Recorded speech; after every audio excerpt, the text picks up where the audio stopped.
dan wira swasta, dan jadi petani dan seterusnya. Nah, sekarang pilihannya adalah mana yang paling enak. Tentunya terserah ya, karena ini semua pilihan, tidak ada yang benar, tidak ada yang salah. Dan mana yang paling enak, monggo saja. Yang jelas saya baru tahu yang ada pilihan yang pertama itu ketika umur saya sudah 49 tahun dan saya segera mengambil pilihan itu. Sebelumnya saya tidak tahu, ya. Setelah saya belajar, ternyata yang paling tidak enak sebenarnya yang nomor 3, nggak pernah bisa pensiun, ya. Tapi bagi orang yang di nomor 2, itu nomor 3 itu enak, ya, karena mereka takut pensiun sehingga enak kalau bisa bekerja terus sampai akhir hayat. Ya. Jadi sekali lagi ini pilihan, tidak ada yang benar, tidak ada yang salah, semua tergantung kita sendiri.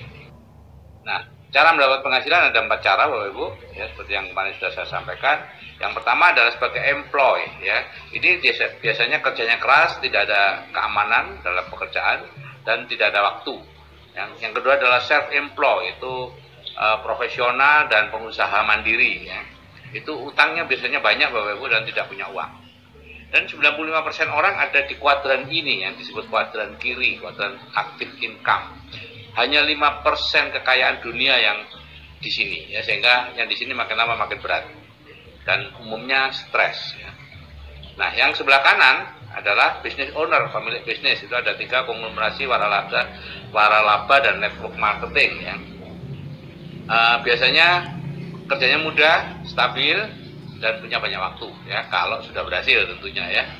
Kalau sedang merintis ya jauh lebih keras daripada yang kiri, ya. Yang ketiga adalah, yang terakhir adalah investor, ya. Ini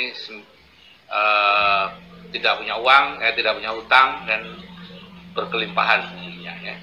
5% penduduk ada di sini, tapi keuangan dunia 95% ada di sini. Nah, itu semua pilihan, Bapak Ibu, terserah Bapak Ibu mau milih yang sebelah kiri atau sebelah kanan, ya. Man Robert Kiyosaki memang menyarankan jangan terlalu lama di kiri, tapi segeralah pindah ke kanan kalau memang menginginkan bebas finansial dan waktu. Kalau enggak ya enggak masalah. Nah, masing-masing kuadran itu beda karakter dan bahasanya, Bapak Ibu, ya. Pegawai misalnya itu bekerja kepada orang lain dan dia takut dipecat, takut membuat kesalahan, takut mengambil risiko, takut mencoba sesuatu, ya. Itu ciri khas dari para pegawai, ya. Dan self-employed itu profesional seperti saya dulu, dokter, pengusaha mandiri, ya, pelaku bisnis, pemilik restoran, pemilik toko, pemilik warung dan lain-lain. Itu tidak percaya bahwa orang lain bisa melakukan sebaik dia, ya. Dia menjaga sendiri warungnya, dia menjaga sendiri restorannya. Seperti saya dulu ya praktek sendiri gitu, ya. Saya tidak bisa membiarkan bidan saya operasi misalnya atau menolong persalinan. Enggak. Kemudian di sini time is money, kita betul-betul waktu adalah uang. Yang ketiga, business owner, pemilik bisnis itu biasanya kerjanya ringan, ya, punya banyak waktu luang, ya. Seperti saya sekarang lah, business owner sekarang ini, ya. Dulu pada waktu merintis business owner tentunya berat banget, Bapak Ibu, ya. Tapi sekarang nyaris gak kerja, ringan banget, ya. Dan percaya bahwa banyak orang yang lebih baik dari dirinya, ya. Di bisnis saya sekarang saya percaya Pak Kosin lebih baik dari saya, Pak Yanto, Pak Imam Bunita, itu semuanya lebih baik dari saya, ya. Investor, uang bekerja untuk kita, ya, berani mengambil risiko dan sabar menunggu hasil. Nah, masing-masing kuadran beda karakter dan bahasa seperti tadi, ya. Kuadran kiri itu biasanya bicara pekerjaan dan proses, ya. Teknik mengajar, teknik pengobatan, teknik peternakan, ya. Saya dulu bicaranya itu saja dan tabu bicara soal uang, ya, atau soal kaya. Nggak berani, Bapak Ibu, ya, rasanya nggak nyaman gitu loh kalau bicara soal uang, ya.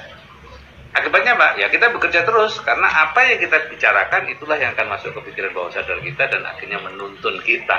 Kalau kita bicara tentang bekerja, ya kita akan bekerja terus. Kalau kita bicara hasil, kita akan mendapatkan hasilnya, ya. Nah, beda dengan yang di kuadran kanan, business owner dan investor, bicara cash flow, omset, cita-cita, harapan, visi, ya itu yang kita lakukan. Akibatnya apa? Yang sebelah kiri numpuk harta benda, ya, umumnya numpuk, uangnya digunakan untuk membeli beban, sedangkan uangnya sendiri lari ke kanan, Bapak Ibu, gitu, ya. Di sebelah kanan banyak uangnya. Dan lucunya atau bukan lucunya, ya memang karena bawah sadarnya sudah seperti itu, nyaris tidak bisa nembus ini. Yang employee jadi business owner dan investor dulu tidak bisa nembus. Kuadran kiri misalnya 95% orang berebut 5% uang. Pekerjaannya berat, hasilnya sedikit. Gantian Bapak Ibu, pensiun, PHK ya, semakin berat ya. Semakin lama semakin berat. Guru itu dulu ada SGB, sekolah guru B, kemudian dirubah menjadi SPG, sekolah pendidikan guru ya, jadi SGA dulu, SPG. Sekarang harus sarjana pendidikan. Dokter juga begitu. Dulu dokter umum sudah top markotom. Sekarang kalau udah konsultan, bidan juga sama. Makin lama makin persyaratannya makin berat. Tapi saya lagi itu pilihan, ya. Kalau di kuadran kanan itu 5% orang berbagi kuadran 95% uang, pekerjaan ringan, hasilnya besar, penghasilannya bisa diwariskan.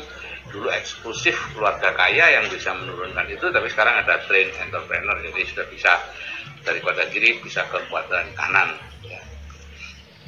Jadi ini bekerja mencari uang, di sini bekerja membangun jaringan atau aset.